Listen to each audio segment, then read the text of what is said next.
Escribe en los comentarios desde qué país nos ves. No olvides suscribirte y darle like al video. En el corazón de la Inglaterra victoriana, en el tranquilo condado de Somerset, un terror silencioso se apoderaba de la aldea de Westbury. Bajo la apariencia de una devota esposa y madre, una sombra se cernía sobre la cuna. Un llanto infantil se apagaba súbitamente en la noche, no por una enfermedad común, sino por un toque letal disfrazado de cuidado. Nadie sospechaba que la mano que mecía la cuna era la misma que administraba el veneno. Esta es la macabra historia de Rebecca Smith, una mujer cuyo instinto maternal se torció en un impulso asesino, dejando un rastro de pequeñas tumbas y una comunidad destrozada por la traición más impensable. En la Inglaterra de mediados del siglo XIX, la era victoriana proyectaba una imagen de progreso, industria y moralidad férrea. Pero bajo el velo de respetabilidad, en los condados rurales como Somerset, se escondía una realidad mucho más sombría. Aquí, la vida era una lucha constante contra la pobreza, la enfermedad y la desesperación. Las familias trabajadoras habitaban en casuchas húmedas. La desnutrición era endémica y la muerte, especialmente la infantil, era una visitante frecuente y aceptada. 1 de cada 3 niños no llegaba a cumplir los 5 años, víctimas de la tuberculosis, el cólera o la simple inanición. En este mundo de contrastes brutales, donde la piedad religiosa convivía con una indiferencia casi total hacia el sufrimiento de los pobres, nació Rebecca Smith en 1807. Su infancia, como la de tantos otros, se perdió en los registros anónimos de la historia, una existencia marcada por la escasez y la falta de oportunidades. Para una mujer de su clase, el futuro ofrecía un camino estrecho y predecible: el servicio doméstico o un matrimonio temprano, una transacción económica disfrazada de afecto que prometía, en el mejor de los casos, una modesta seguridad. Pero este entorno no solo moldeaba destinos, también albergaba secretos letales. En las estanterías de cualquier boticario o incluso en tiendas generales, se podía adquirir arsénico con una facilidad pasmosa. Vendido bajo el eufemismo de veneno para ratas o como ingrediente para cosméticos caseros, este polvo blanco, insípido e inodoro, era el arma silenciosa de los desesperados. En una sociedad que negaba a las mujeres cualquier forma de poder o autonomía, el veneno ofrecía un control terrible y definitivo. Era un susurro mortal en un mundo que exigía silencio, una solución invisible a problemas insoportables. Rebecca creció en esta atmósfera, respirando el aire de la resignación y observando la fragilidad de la vida. Nadie podía imaginar que, dentro de esta joven anónima, se estaba gestando una oscuridad que superaría con creces la miseria cotidiana de su tiempo, una oscuridad que pronto encontraría en el arsénico a su más fiel aliado.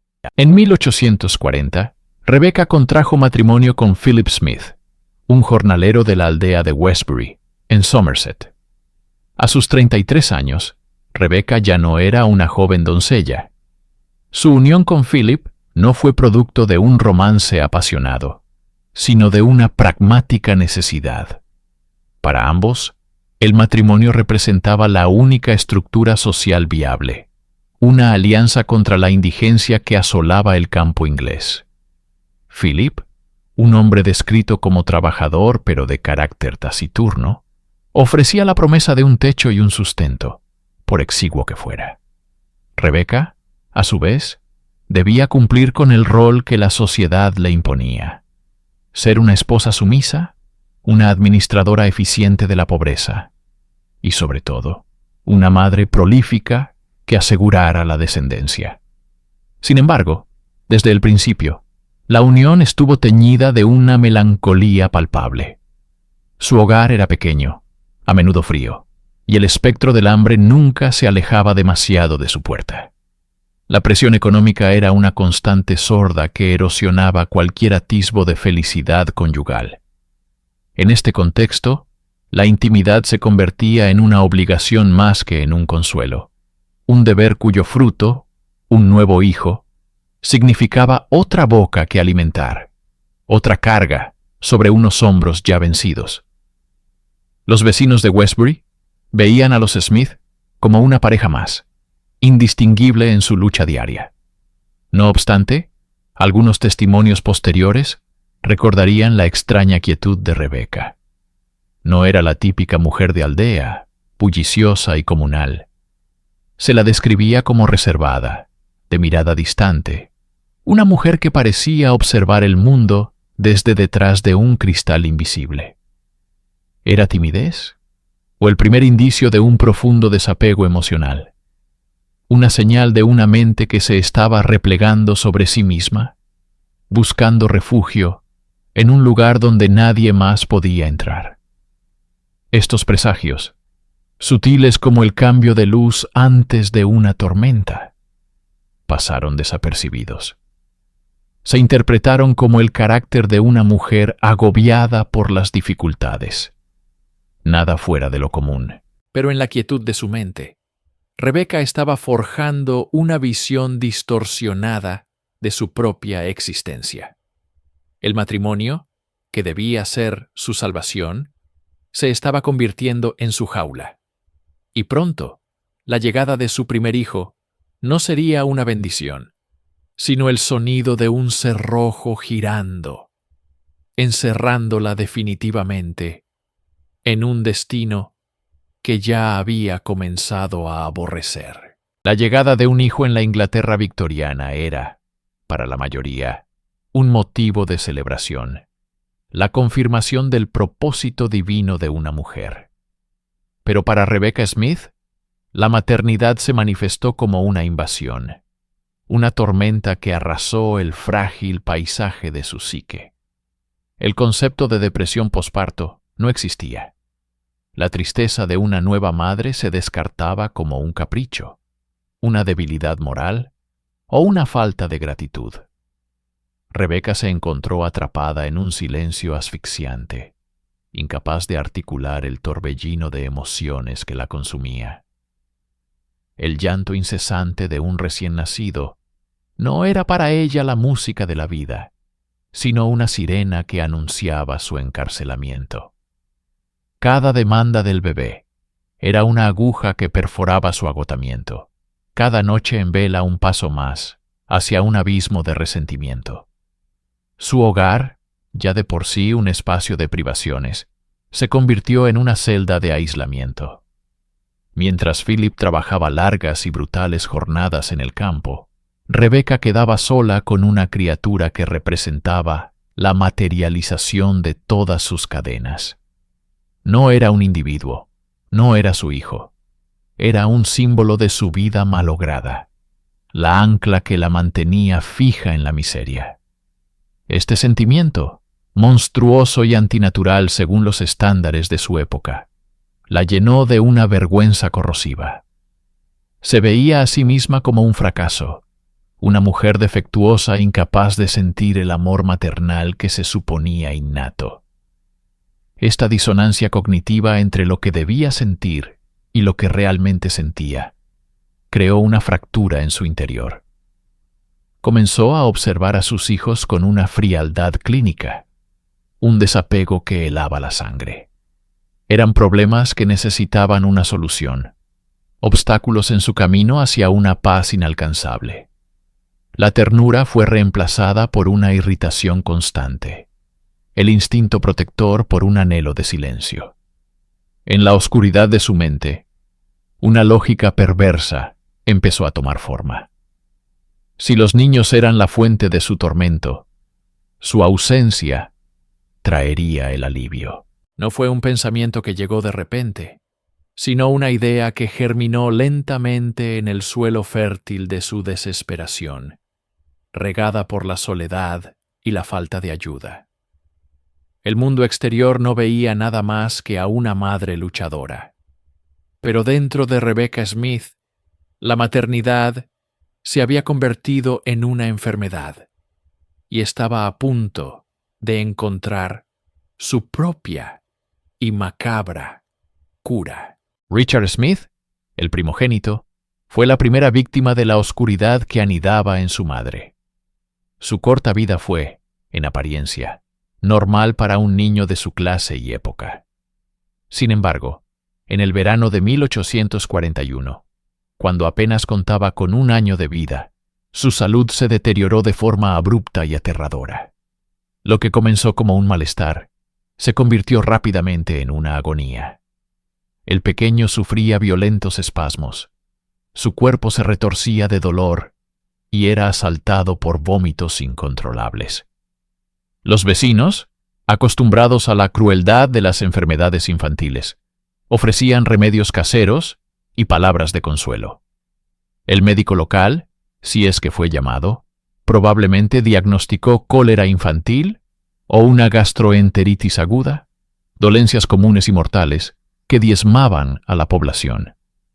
Nadie sospechó nada más.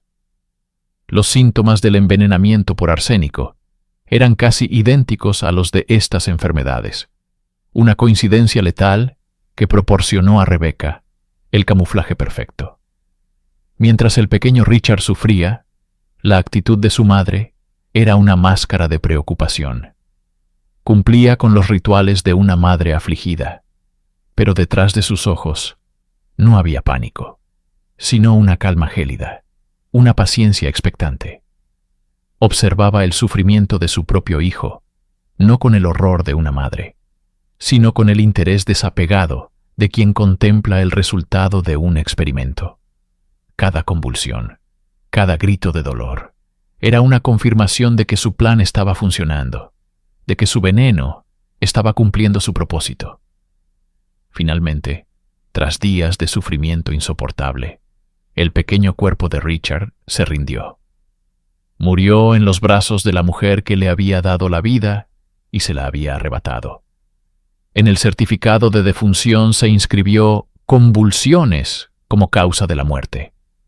El caso se cerró. La aldea lloró la pérdida de otro niño inocente, una tragedia más en un mar de ellas. Rebecca interpretó su papel a la perfección, aceptando las condolencias con una pena silenciosa y digna. Pero en la soledad de su hogar, por primera vez en mucho tiempo, sintió una sensación de paz. El llanto había cesado. El problema había sido eliminado. Había descubierto una forma de ejercer un control absoluto sobre su vida, un poder de vida o muerte. Y este era solo el comienzo. En la pequeña y unida comunidad de Westbury, en Somerset, Rebecca Smith no era simplemente una residente más. Era un pilar de virtud, un ejemplo de piedad femenina en la rígida sociedad victoriana. Su vida, a simple vista, parecía un tapiz tejido con los hilos de la devoción religiosa y el deber doméstico.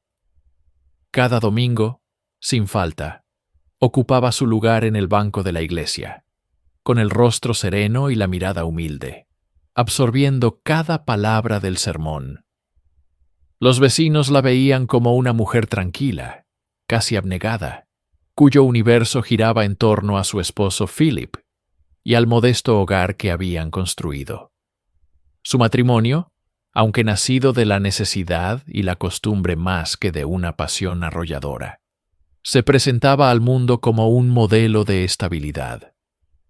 Philip era un hombre trabajador, aunque de escasos recursos, y Rebecca desempeñaba su papel de esposa con una eficiencia silenciosa que bordeaba la perfección.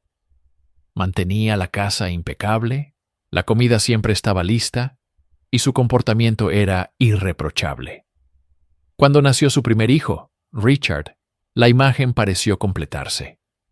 La comunidad vio en ella la encarnación de la maternidad abnegada. Se desvivía por el pequeño, atendiendo cada llanto, cada necesidad, con una paciencia que parecía infinita. Las otras mujeres de la aldea la admiraban, y a veces sentían lástima por ella, por la aparente fragilidad que emanaba. Sin embargo, bajo esa superficie de calma y devoción, se agitaba un mar oscuro y turbulento. La fachada de Rebeca no era un simple reflejo de las expectativas sociales. Era una fortaleza meticulosamente construida, ladrillo a ladrillo, para ocultar un vacío interior aterrador y una creciente necesidad de atención que no sabía cómo expresar.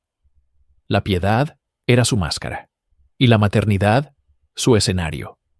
Nadie podía imaginar que la mujer que acunaba a su hijo con tanta ternura albergaba pensamientos que desafiaban toda lógica y compasión. Su devoción no era hacia Dios ni hacia su familia, sino hacia un oscuro anhelo de drama y simpatía, una adicción a la tragedia que pronto encontraría en su propio hogar el combustible perfecto para arder. La idílica imagen de la devota madre comenzó a resquebrajarse no con un estruendo, sino con un gemido febril en la quietud de la noche. El pequeño Richard, que hasta entonces había sido un bebé sano, empezó a sufrir episodios de enfermedad violentos y desconcertantes. Todo comenzaba de repente. Un llanto agudo, seguido de vómitos incontrolables y convulsiones que sacudían su diminuto cuerpo. Su piel ardía con una fiebre que subía y bajaba sin patrón aparente, dejando al niño exhausto y pálido. El médico local, un hombre de ciencia limitada por su época, visitaba la humilde casa de los Smith con frecuencia. Auscultaba al niño, fruncía el ceño y ofrecía diagnósticos vagos. Una fiebre gástrica, los dolores de la dentición o simplemente una constitución débil. En una era donde la mortalidad infantil era una sombra constante, estas explicaciones eran aceptadas con resignación. Durante estos episodios, la actuación de Rebeca era magistral. Se transformaba en la personificación de la angustia maternal. No dormía, no comía y no se apartaba de la cuna de su hijo. Los vecinos la veían con los ojos enrojecidos por el llanto y el cansancio, meciendo al bebé enfermo, susurrándole palabras de consuelo. La simpatía de la aldea se volcó sobre ella.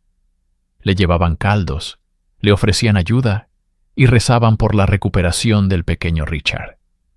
Rebeca aceptaba su compasión con una gratitud lacrimosa, convirtiéndose en el centro de una tragedia comunitaria. Sin embargo, algunos empezaron a notar un patrón extraño. La salud del niño parecía mejorar drásticamente cuando Rebeca, agotada, aceptaba que una vecina lo cuidara por unas horas. Pero tan pronto como volvía a estar bajo el cuidado exclusivo de su madre, los violentos síntomas regresaban con más fuerza. Al principio, estos pensamientos eran fugaces, descartados como crueles e injustos. Nadie se atrevía a dar voz a la terrible sospecha que flotaba en el aire. Eran solo susurros, dudas silenciosas que se disipaban ante la imagen de la madre sufriente. Pero la frecuencia y la inexplicable naturaleza de las fiebres del niño plantaron una semilla de inquietud en la aldea. Algo no estaba bien en la casa de los Smith, algo más allá de la simple mala suerte o la fragilidad infantil. La lucha del pequeño Richard llegó a su fin en una fría mañana de otoño de 1848. Después de semanas de un ciclo infernal de enfermedad y aparente recuperación, su frágil cuerpo no pudo más. La última crisis fue la más violenta. Las convulsiones lo dejaron sin aliento, y la fiebre finalmente consumió la poca fuerza que le quedaba. Murió en los brazos de su madre, la misma mujer que la aldea había visto cuidarlo con una devoción casi fanática. El grito de Rebeca resonó en la pequeña casa, un lamento que pareció desgarrar el corazón de todos los que lo oyeron. La noticia de la muerte del bebé se extendió por Westbury, como una ola de tristeza. La tragedia, aunque común en aquellos tiempos, se sintió particularmente cruel en el caso de los Smith. Todos habían sido testigos del sufrimiento del niño y de la angustia de su madre. Ahora, la peor de las pesadillas se había hecho realidad. El día del funeral, el cielo de Somerset estaba cubierto por un manto de nubes grises, reflejando el sombrío estado de ánimo de la comunidad. El ataúd era desgarradoramente pequeño. Philip Smith, un hombre quebrado por el dolor, apenas podía sostenerse, mientras Rebecca, vestida de luto riguroso y con el rostro oculto tras un velo negro, se aferraba a su brazo, su cuerpo sacudido por sollozos. La escena era la personificación del duelo parental. Mientras el diminuto ataúd descendía a la tierra húmeda del cementerio de la iglesia, nadie podía albergar la más mínima sospecha. Solo veían a una madre destrozada por la pérdida de su primogénito, una víctima de la crueldad del destino. La simpatía que antes sentían por ella se transformó en una profunda piedad. Se convirtió en la mártir local, la mujer que había soportado un sufrimiento inimaginable con una fe inquebrantable. Pero bajo el velo, los ojos de Rebecca no solo contenían lágrimas de una pena fingida. Detrás de la máscara de dolor se escondía una escalofriante sensación de logro. Había sido el centro del universo de la aldea. Su tragedia le había otorgado una importancia que nunca antes había conocido. La pequeña tumba en el camposanto no era solo un monumento a una vida robada. Era el primer trofeo de una adicción que apenas comenzaba a despertar. Para comprender la oscuridad que se cernía sobre el hogar de los Smith, debemos apartarnos del duelo y entrar en el mundo silencioso y letal de la química doméstica del siglo XIX. En aquella época, la muerte se podía comprar por unos pocos peniques en la tienda del pueblo. El arsénico, un polvo blanco, fino e inodoro, era un artículo doméstico común. Se vendía abiertamente bajo nombres como veneno para ratas o polvo blanco, y se utilizaba para todo, desde la agricultura hasta la taxidermia, e incluso en cosméticos. Su adquisición no levantaba sospechas. Era tan rutinario como comprar harina o azúcar. En algún momento, antes o durante las misteriosas enfermedades de Richard, Rebecca Smith había cruzado el umbral de una botica o una tienda general. Podemos imaginar la escena. Ella, con su aspecto humilde y piadoso, pidiendo una pequeña cantidad de veneno para lidiar con una plaga de roedores en su despensa. El tendero, sin dudarlo, le habría servido el polvo mortal, envolviéndolo en un simple papel. Nadie habría hecho una segunda pregunta. Una vez en su poder, el arsénico se convirtió en su más terrible secreto, un instrumento de poder escondido a plena vista. Probablemente lo guardaba en un pequeño recipiente de hojalata o una bolsa de tela, oculto en la parte trasera de un estante de la despensa, junto a las especias y los productos secos. Era su aliado silencioso. La genialidad diabólica del arsénico como arma residía en su capacidad para imitar a la naturaleza.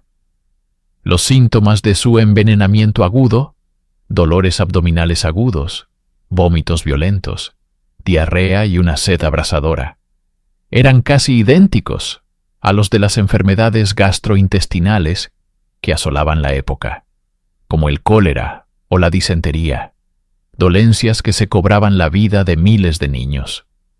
Un médico de la época, enfrentado a estos síntomas, no tendría motivos para sospechar de un acto criminal. Simplemente diagnosticaría otra trágica fiebre gástrica. Rebecca había descubierto el método perfecto. Podía administrar dosis minúsculas, disueltas en leche, té o gachas, provocando enfermedades que atraían la atención y la simpatía que tanto anhelaba. Y cuando la atención disminuía, o cuando el juego se volvía demasiado peligroso, una dosis ligeramente mayor podía poner fin a todo, dejando tras de sí solo la apariencia de una tragedia natural. Tras la muerte de Richard, el veneno permaneció en la despensa, esperando, y Rebecca pronto le daría un nuevo propósito, porque su vientre volvería a albergar vida, iniciando un ciclo de nacimiento y muerte orquestado desde las sombras de su propia cocina. En la Inglaterra victoriana, la muerte de un niño era una tragedia común, una herida supurante en el corazón de casi todas las familias. Enfermedades como el cólera, la disentería y la escarlatina cegaban vidas jóvenes con una crueldad implacable. Pero en la aldea de Westbury, en Somerset, una sombra más oscura que la enfermedad comenzaba a extenderse.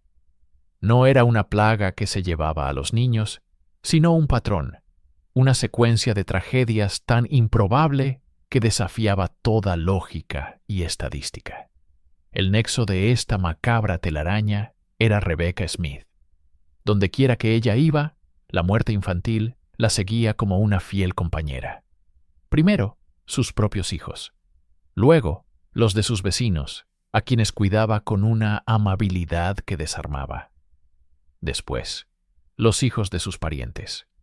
Uno tras otro, pequeños ataúdes eran llevados al cementerio local, y en cada funeral, Rebecca estaba allí, una figura de dolor consumado, recibiendo la simpatía y el consuelo de una comunidad devastada. La gente susurraba. Al principio, eran murmullos de compasión por la pobre Rebecca, una mujer tan marcada por la desgracia. Pero la compasión con el tiempo se fue agriando hasta convertirse en una sospecha helada. ¿Cómo era posible que una sola mujer estuviera presente en el lecho de muerte de tantos niños? Los síntomas eran siempre confusamente similares: vómitos violentos, diarrea incontrolable, convulsiones agónicas. Los médicos, con los limitados conocimientos de la época, diagnosticaban gastritis o cólera infantil. Nadie pensaba en veneno. Nadie quería pensar en ello. El veneno era el arma de los cobardes y los conspiradores, no de una madre de luto. Rebecca Smith había perfeccionado el arte del asesinato invisible. El arsénico, conocido como el polvo de la herencia, era fácil de obtener, y sus efectos mimetizaban a la perfección las enfermedades que diezmaban a la población infantil. Ella operaba a plena vista, oculta tras el velo de la normalidad y la tragedia. Cada muerte la convertía más en el centro de atención.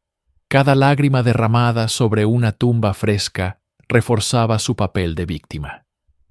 El patrón no era solo la muerte, era la representación teatral que la seguía. Un ciclo de envenenamiento y duelo que alimentaba una necesidad que nadie en Westbury podía aún comprender. Para comprender los crímenes de Rebecca Smith, debemos sumergirnos en las turbias aguas de la psique humana y en el sofocante contexto social de la mujer victoriana. ¿Qué impulsa a una madre a convertirse en el ángel de la muerte de su propia descendencia y de los niños a su cuidado? La respuesta es compleja. Una maraña de patología y desesperación. Aunque el término no existiría hasta un siglo después, el comportamiento de Rebecca se alinea escalofriantemente con lo que hoy conocemos como trastorno facticio impuesto a otro, o síndrome de Munchausen por poderes. Era una mujer pobre, insignificante a los ojos de una sociedad rígidamente estratificada. Su vida era un ciclo de trabajo doméstico, partos y pobreza. No tenía voz, ni poder, ni agencia. Sin embargo, descubrió una forma retorcida de reclamar el protagonismo. Cuando un niño a su cargo enfermaba, ella se transformaba. Dejaba de ser la anónima esposa de un jornalero para convertirse en la abnegada cuidadora, el centro de la atención del médico y de los vecinos. Y cuando el niño moría, alcanzaba el cenit de su importancia social, la madre afligida, una figura casi santificada que recibía una avalancha de simpatía, consuelo y apoyo comunitario. Cada muerte era una dosis de la atención que anhelaba desesperadamente. En un mundo que la ignoraba, el duelo la hacía visible. Pero, ¿es esta la única explicación?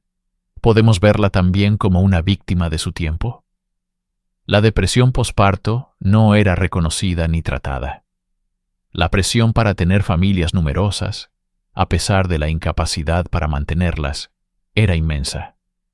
¿Fueron sus actos un grito de ayuda ahogado por el veneno? ¿Una forma brutal y desesperada de controlar una vida que se sentía completamente fuera de control? La línea entre monstruo y víctima se difumina. Rebeca ejercía un poder absoluto, el poder divino de dar y quitar la vida, en el único dominio que la sociedad le había concedido: el cuidado de los niños. Era un poder que la consumió, transformando su desesperación en una compulsión mortal. Cada asesinato no era solo un fin, sino un medio para reafirmar su existencia en un mundo que prefería que fuera invisible. La superstición y el miedo pueden nublar el juicio de una comunidad durante mucho tiempo, pero la fría lógica de los números es implacable. Mientras los aldeanos de Westbury seguían susurrando en las esquinas, culpando a la mala suerte o a una maldición, una mente más analítica comenzó a conectar los puntos. El catalizador del cambio fue el cirujano local, el señor Richard Smith, sin parentesco con Rebeca. Como médico de la parroquia, era su deber firmar los certificados de defunción. Uno a uno, los nombres de los niños pasaban por sus manos, y con cada firma, una creciente inquietud se apoderaba de él.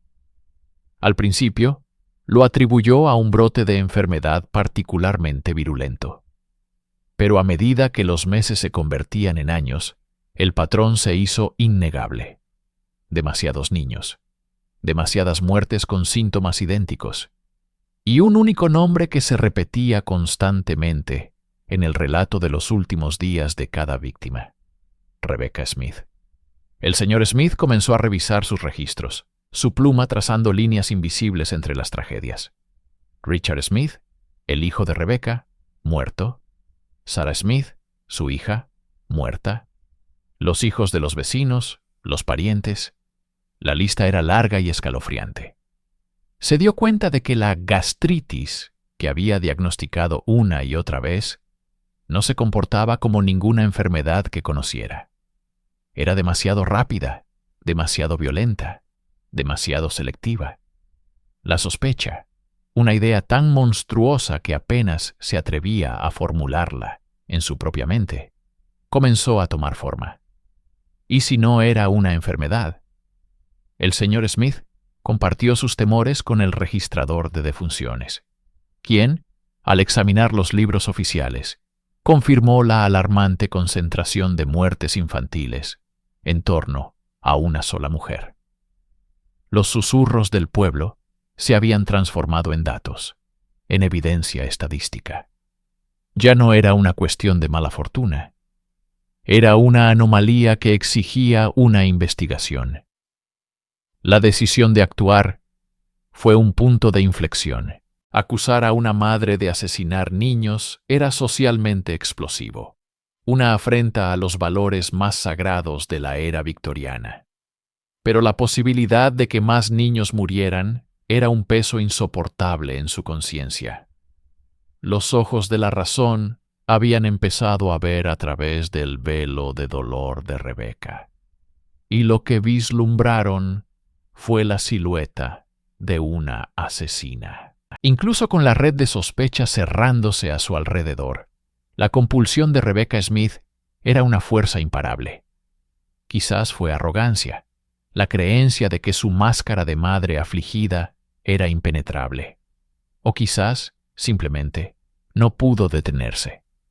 Su último acto de crueldad sería el más íntimo, y el que finalmente la desenmascararía ante el mundo.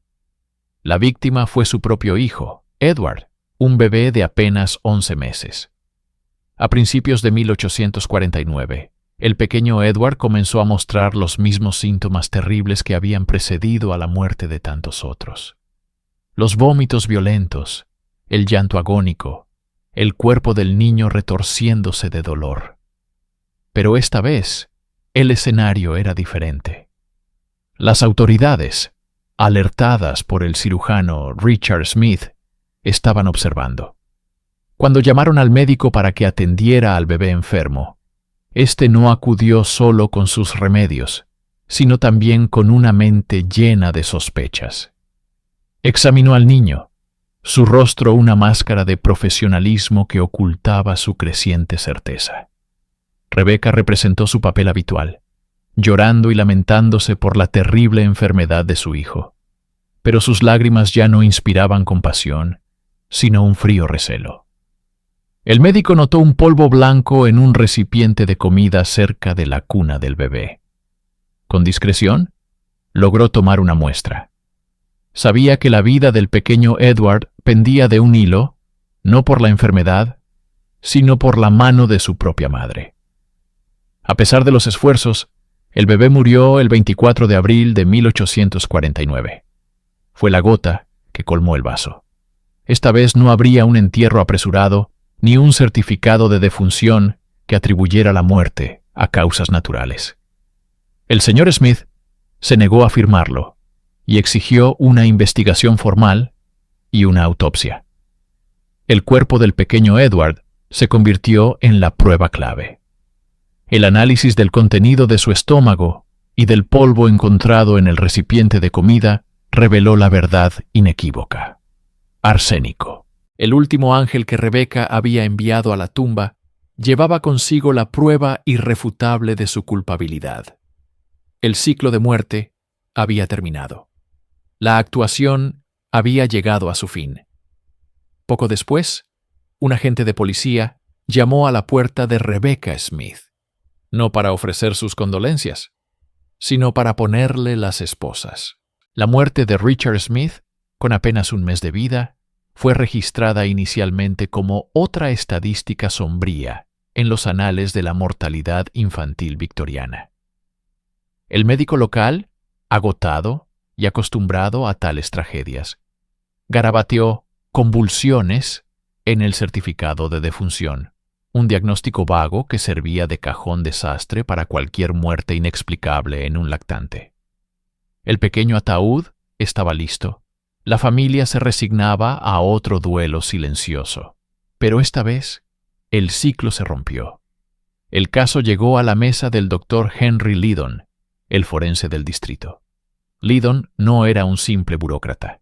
Era un hombre de ciencia, meticuloso y con una creciente incomodidad ante los patrones que pasaban desapercibidos para otros. 11 hijos muertos, 11 funerales en la misma familia, todos fallecidos en la infancia, a menudo tras una enfermedad súbita y violenta. La coincidencia era una afrenta a la lógica y a la probabilidad. Mientras revisaba los escasos informes, una duda fría y persistente comenzó a crecer en su mente. No era solo la cantidad de muertes, sino la similitud de los síntomas descritos por los padres. Vómitos agudos, diarrea incontrolable, un llanto agónico y luego el silencio. Para el ojo inexperto, eran los estragos del cólera o la disentería. Para el doctor Liddon, empezaban a parecerse a los síntomas clásicos de un envenenamiento por arsénico. Desafiando las costumbres y el coste, tomó una decisión que cambiaría el curso de la historia local. Ordenó una autopsia completa. Y lo más crucial, un análisis toxicológico del contenido del estómago del pequeño Richard. Esta decisión no fue popular. Insinuaba una sospecha terrible dentro de una familia ya devastada por el dolor. Pero la intuición de Lydon le decía que bajo la superficie de la tragedia familiar se ocultaba una verdad mucho más oscura. Una verdad que solo la ciencia forense, en su infancia, podría empezar a desvelar. El cuerpo del bebé fue exhumado, y en un laboratorio de Bristol, los químicos comenzaron su macabro trabajo, buscando rastros de un veneno incoloro e inodoro, el arma preferida de los asesinos silenciosos. Las semanas que siguieron a la exhumación de Richard estuvieron cargadas de una tensión palpable en la pequeña comunidad de Westbury. Los susurros corrían por las calles embarradas como un viento helado. Finalmente, el informe del laboratorio de Bristol llegó a manos del Dr. Lydon. Sus sospechas se confirmaron de la manera más espantosa. El estómago del bebé contenía una cantidad letal de trióxido de arsénico. Ya no había lugar para la duda ni para diagnósticos ambiguos. Se había cometido un asesinato. La noticia cayó como una bomba sobre la policía local. El sargento de policía, un hombre acostumbrado a lidiar con borracheras y hurtos menores, se encontró de repente al frente de una investigación por asesinato en serie. Acompañado por un par de agentes, se dirigió a la humilde cabaña de los Smith. Philip, el padre, recibió la noticia con una incredulidad desgarradora, su rostro contorsionado por el horror y la confusión. No podía procesar que uno de sus hijos no hubiera muerto por la voluntad de Dios, sino por la mano de un asesino. Pero la reacción de Rebecca fue profundamente inquietante. Mientras los agentes registraban su hogar, buscando el origen del veneno, ella permaneció sentada en una silla de madera, impasible. No lloró, no gritó, no protestó. Su rostro era una máscara de serenidad. Sus ojos vacíos observaban la escena sin registrar emoción alguna. Este silencio antinatural era más condenatorio que cualquier arrebato de ira. Era el silencio de un pozo profundo, cuya oscuridad nadie podía sondear.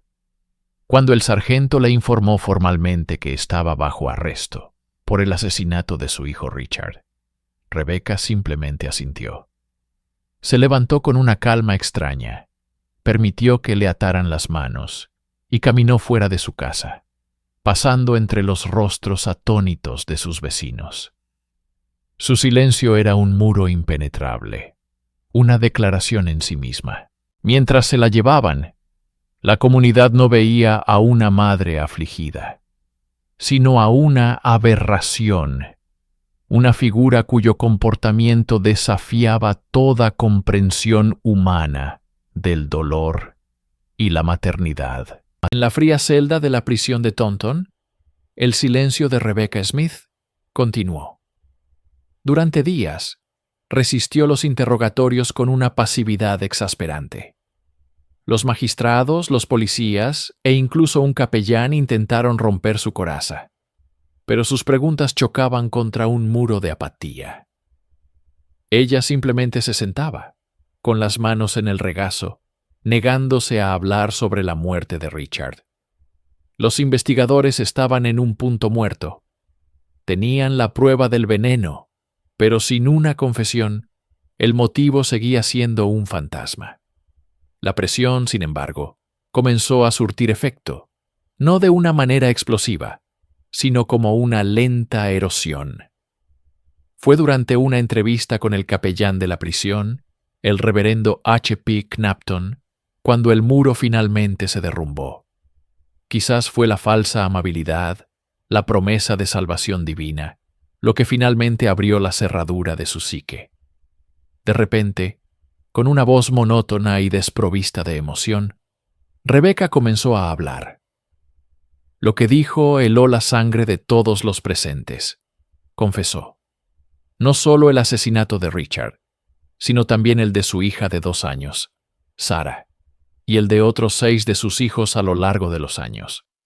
La confesión no fue un torrente de remordimiento, sino un relato metódico y escalofriante. Describió cómo compraba polvo para ratas, que contenía arsénico, en la tienda local. Explicó cómo lo mezclaba en la comida o la leche de los niños, observando pacientemente cómo los pequeños cuerpos sucumbían al veneno. Pero fue su justificación lo que reveló la verdadera profundidad de su mente retorcida.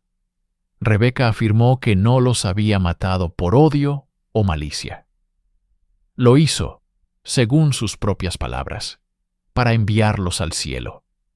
Declaró que los amaba demasiado como para verlos crecer en la pobreza y la miseria que definían su propia existencia.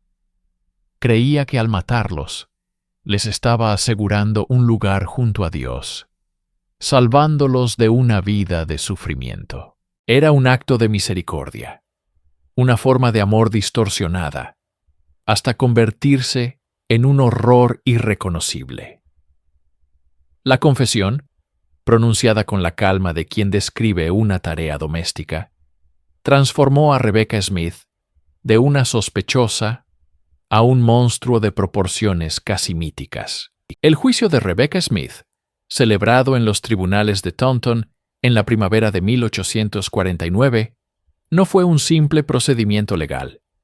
Fue un espectáculo público que atrajo a multitudes de toda la región. La prensa nacional envió a sus mejores reporteros, ansiosos por relatar cada detalle sórdido del caso de la envenenadora de Westbury. El tribunal estaba abarrotado, el aire espeso con una mezcla de curiosidad morbosa e indignación. En el centro de todo, Rebeca se sentaba en el banquillo de los acusados, una figura pequeña y vestida de negro, aparentemente ajena al drama que giraba a su alrededor. La fiscalía, dirigida por el abogado de la corona, presentó un caso abrumador. El testimonio del Dr. Liddon detalló sus sospechas iniciales, y los químicos de Bristol presentaron la evidencia forense irrefutable: el arsénico en el cuerpo de Richard. El farmacéutico local testificó, con nerviosismo, sobre las ventas de veneno para ratas a la acusada. Pero el golpe de gracia fue la propia confesión de Rebeca, leída en voz alta en la sala, sus palabras frías y metódicas llenando el silencio atónito del tribunal.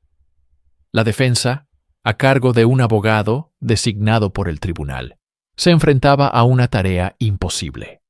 No podía negar los hechos. En su lugar, intentó construir un argumento basado en la locura y la desesperación. Pintó un retrato de Rebeca, no como un monstruo calculador, sino como una víctima de la pobreza extrema, la depresión posparto y un fanatismo religioso malentendido. Argumentó que su mente, aplastada por el peso de la miseria y la muerte constante, se había quebrado, llevándola a creer que el asesinato era un acto de salvación. Se llamó a testigos que hablaron de la vida de pobreza de los Smith, de la falta de comida y de la aparente devoción de Rebeca por sus hijos antes de que enfermaran. El debate central del juicio trascendió la culpabilidad de Rebeca para cuestionar la propia naturaleza de la maldad. ¿Era una mujer inherentemente malvada, un demonio con rostro de madre? ¿O era el producto trágico de una sociedad que no ofrecía ninguna red de seguridad para los más vulnerables?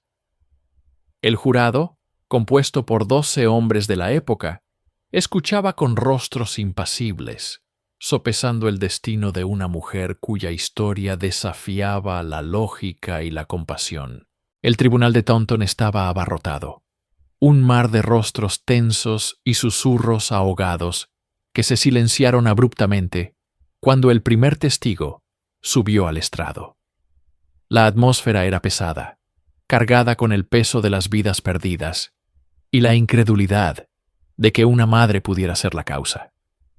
El juicio de Rebecca Smith no era solo un procedimiento legal. Era un exorcismo público de los miedos más profundos de la comunidad. La fiscalía, metódica y sombría, comenzó a tejer su red de pruebas. Cada hebra un testimonio que apretaba el nudo alrededor del cuello de Rebecca. El químico local, el señor Jones, testificó con voz firme, confirmando que había vendido arsénico a la acusada en múltiples ocasiones. Describió su comportamiento como normal, casi indiferente, una mujer comprando veneno para ratas como si comprara harina. Su testimonio fue devastador, estableciendo el medio por el cual se cometieron los crímenes. Luego vino el doctor Henry Vining, el cirujano que había realizado la autopsia del pequeño Richard. Su testimonio fue clínico, detallado y espeluznante. Describió los inequívocos signos de envenenamiento por arsénico en los órganos del bebé, la violenta inflamación del estómago, una firma química que no dejaba lugar a dudas. Explicó a un jurado horrorizado que la muerte no pudo haber sido natural. Fue el resultado de una dosis deliberada y fatal de veneno. Los vecinos subieron al estrado uno por uno, sus voces temblorosas al relatar las extrañas coincidencias, las enfermedades súbitas que siempre parecían seguir a una visita de Rebecca, su extraña falta de dolor en los funerales. Pintaron el retrato de una mujer que parecía moverse a través de una niebla de tragedia, siempre presente, siempre observando. A lo largo de todo, Rebecca permaneció sentada, con el rostro pálido y los ojos fijos en un punto invisible. Su abogado defensor luchó valientemente, argumentando la falta de testigos presenciales del acto de envenenamiento, sugiriendo la posibilidad de una contaminación accidental. Pero cada palabra de la fiscalía, cada prueba presentada, era como un golpe de martillo sobre el clavo de su ataúd, construyendo un caso tan sólido y aterrador que el aire mismo en la sala del tribunal parecía condenarla. Tras días de testimonios escalofriantes, la balanza de la justicia se inclinaba inexorablemente contra Rebecca Smith. El abogado defensor hizo un último y apasionado alegato, intentando sembrar la duda razonable en la mente del jurado. Apeló a la imagen de la maternidad, a la inconcebible idea de que una madre pudiera destruir a su propia descendencia. No era más probable que fuera una víctima de la ignorancia, de las duras condiciones de vida, de una trágica serie de enfermedades infantiles que la ciencia de la época aún no comprendía del todo. Sugirió que la comunidad, en su dolor y confusión, necesitaba un chivo expiatorio, y Rebecca, una mujer pobre y desafortunada, era el blanco perfecto. Pero sus palabras, aunque elocuentes, parecían huecas frente a la montaña de pruebas circunstanciales y forenses. La fiscalía, en su resumen final, fue brutalmente directa. No se detuvieron en la emoción, sino en los hechos fríos y duros. Las compras repetidas de arsénico, la extraña correlación entre sus visitas y las muertes, los pagos de los clubes funerarios y, sobre todo, el veneno encontrado en el cuerpo de su último hijo. El fiscal pintó la imagen de una depredadora, una mujer que usaba el velo del luto para ocultar una codicia monstruosa y un corazón desprovisto de instinto maternal. Entonces, el juez dio sus instrucciones finales al jurado, un grupo de 12 hombres de Somerset, cuyo rostro reflejaba la gravedad de su tarea. Se retiraron a deliberar. La sala del tribunal quedó suspendida en un silencio casi insoportable. Los minutos se convirtieron en 1 hora, luego en 2.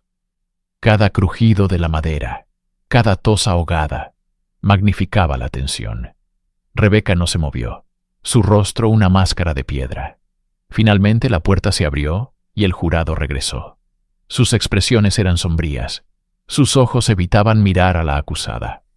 El secretario del tribunal se levantó. «Miembros del jurado, ¿han llegado a un veredicto?» El capataz, un hombre de mediana edad con manos curtidas por el trabajo, se puso de pie y respondió con una voz clara que resonó en el silencio. «Sí, lo hemos hecho». Hubo una pausa que pareció durar una eternidad. En el cargo de asesinato, declaramos a la acusada, Rebecca Smith, culpable. Un jadeo colectivo recorrió la sala. Rebecca cerró los ojos por un instante. La única grieta en su fachada de impasibilidad. El martillo del juez cayó, sellando su destino. La sentencia de muerte fue pronunciada sin vacilación. Rebecca Smith fue trasladada a la prisión de Shepton Mallet para esperar su ejecución. En sus últimos días, la mujer que había permanecido tan estoica durante el juicio, finalmente comenzó a desmoronarse. El capellán de la prisión, el reverendo William Davis, la visitaba a diario, instándola a confesar sus pecados y a buscar la paz con Dios antes de enfrentar su juicio final. Al principio, Rebecca mantuvo su inocencia, aferrándose a la misma negación que había mostrado en el tribunal. Pero a medida que la sombra de la horca se alargaba, su resistencia se quebró.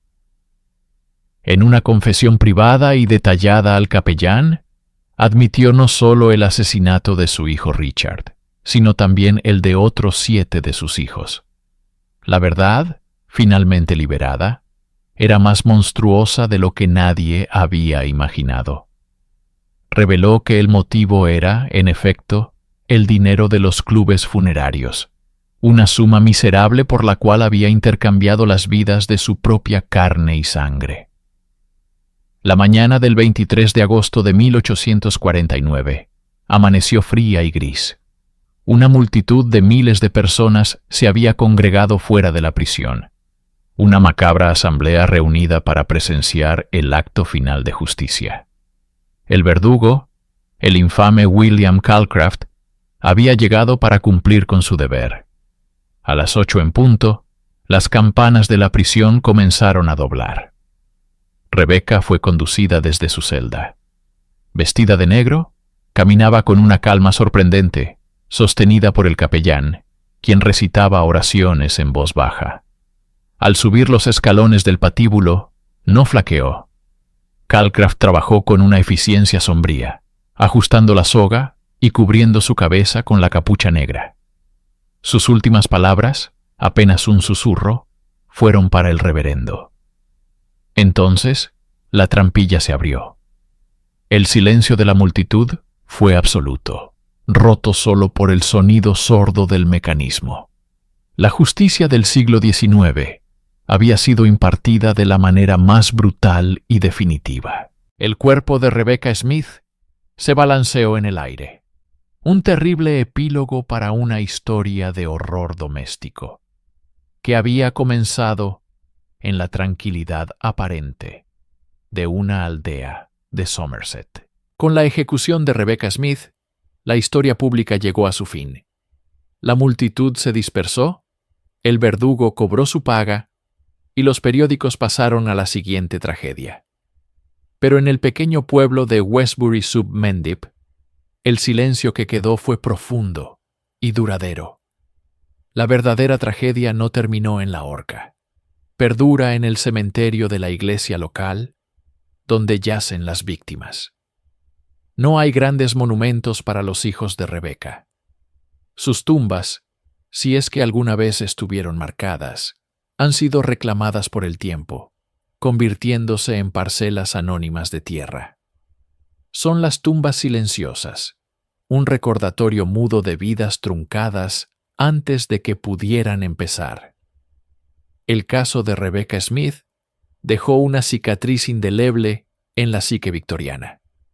Expuso la escalofriante vulnerabilidad de los niños en una era de alta mortalidad infantil, donde la muerte era una visitante frecuente y no siempre se cuestionaban sus causas. Más perturbador aún, arrojó luz sobre el oscuro vientre de los clubes funerarios. Estas sociedades, creadas para ayudar a los pobres a afrontar los costos de los entierros, se convirtieron en una tentación perversa, un incentivo para que los más desesperados o depravados vieran a sus propios hijos como una fuente de ingresos. El caso provocó un clamor público y contribuyó a la aprobación de leyes más estrictas que regulaban estos clubes, prohibiendo los pagos por la muerte de niños menores de cierta edad. El legado de Rebecca no es solo el de una asesina en serie, sino el de un catalizador para el cambio social, nacido del horror de sus crímenes. Su nombre se convirtió en sinónimo de la madre antinatural, una figura de cuento de terror hecha realidad. Para la comunidad de Westbury, fue una herida que tardó generaciones en sanar. La historia se transmitió en susurros, una advertencia sobre el mal que puede anidar en los lugares más inesperados. Hoy, los registros permanecen. Los informes judiciales y los artículos de periódicos son los únicos epitafios para los niños perdidos. Su historia nos obliga a mirar hacia las sombras de la historia y a recordar que detrás de las estadísticas de la época victoriana, detrás de la pobreza y la desesperación, se esconden tragedias humanas de una profundidad insondable, marcadas por las tumbas silenciosas de Westbury.